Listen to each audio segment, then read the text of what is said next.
On September 27, 2025, the world lost an extraordinary leader, a man whose life touched millions across the globe. President Russell M. Nelson, prophet and president of the Church of Jesus Christ of Latter-day Saints, and a world-renowned heart surgeon, passed away in Salt Lake City at the age of 101. His life was nothing short of remarkable. Born on September 9, 1924, in Salt Lake City, Utah, Russell Marion Nelson came into a world that would soon face the Great Depression and global conflict. Yet even as a child, he showed curiosity, discipline, and a deep desire to learn. That same drive would carry him through medical school, where he graduated first in his class, and eventually into pioneering heart surgery.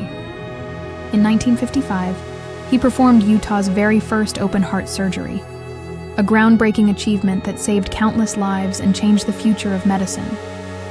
But President Nelson was more than just a brilliant surgeon. He was a man of deep faith. In 1984, at the height of his medical career, he was called as a member of the Quorum of the 12 Apostles. Without hesitation, he set aside his surgical instruments to serve God and his people. His faith was unwavering. He once said, "When the Lord speaks through his prophet, my mind puts an exclamation point behind it, not a question mark." For over 3 decades, he served in the Quorum of the 12 Apostles.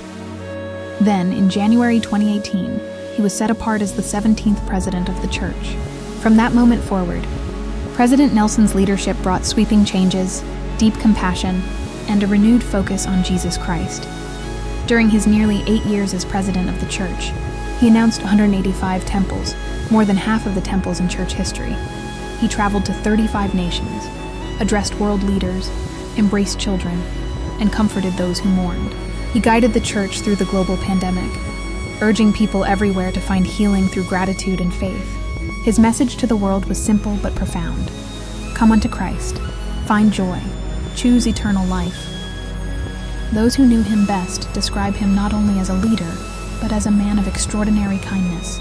President Dallin H. Oaks, his counselor and friend of over 40 years, said President Nelson consistently showed how to selflessly serve others.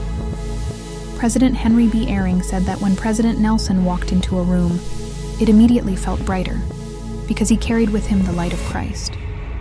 Even in his 90s and 100s, President Nelson radiated energy and optimism. He spoke to millions, often in their native languages, and was known for his warmth, humility, and love. His colleagues called him the most gentle, kind, and decisive leader they had ever served with.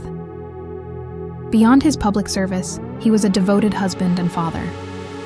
With his first wife, Dancel White Nelson, he raised 10 children, 9 daughters and 1 son. After her passing in 2005, he married Wendy Watson, who stood by his side until his final breath.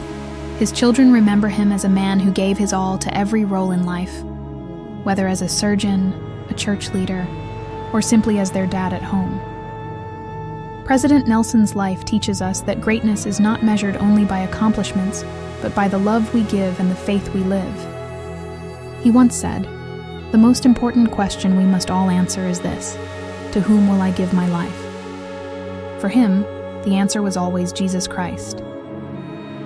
In his final public act before his passing, President Nelson dedicated the church's 200th temple, the Deseret Peak, Utah Temple. Standing in that sacred place, he declared, "This is the Lord's house. It is filled with his power. God's power helps us withstand the trials and temptations of life with joy in our hearts." President Russell M. Nelson lived 101 years, but his influence will last for generations. His legacy as a healer, a prophet, and above all, a disciple of Jesus Christ will continue to inspire millions around the world. Today, as we remember his remarkable journey, we honor not only the leader he was, but the man of faith, family, and compassion he will always be.